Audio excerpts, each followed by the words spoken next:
இதுவரைக்குமே என்கிட்ட நெறைய கிஃப்ட்ஸ் இருக்கு. பர்த்டேக்கு வந்ததா இருக்கட்டும், ரேண்டமா வந்த கிஃப்ட்ஸ் அப்படின்னு என்னோட ஃப்ரெண்ட்ஸ், கசின்ஸ் குடுத்தது நெறைய வச்சிருக்கேன். நம்மளும் அவங்க பர்த்டே இல்ல அவங்களோட ஏதோ ஒரு ஸ்பெஷல் டேக்காக ஏதோ கிஃப்ட் பண்றோம் அப்படின்னா, நம்ம பார்த்து பார்த்து வாங்குவோம்.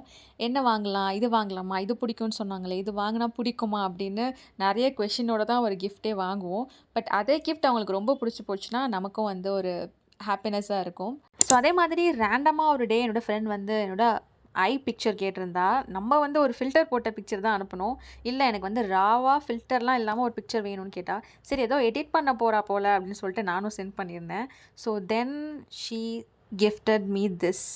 என்னோட ஆர்ட் பார்க்கவே சூப்பரா இருந்துச்சு. பிக்சர்ல இருந்த மாதிரியே வரைஞ்சு குடுத்திருந்தா. ஸோ என்னோட ஸ்பெஷலான ஒரு பர்த்டே கிஃப்ட் நான் இதுதான் சொல்வேன். நான் இதோட ஒரிஜினல் பிக்சர உங்களுக்கு அட்டாச் பண்றேன். அப்ப பார்க்கலாம் எவ்ளோ அக்யூரேட்டா ரொம்ப பிரிட்டியா வரைஞ்சிருக்கா அப்படின்னு.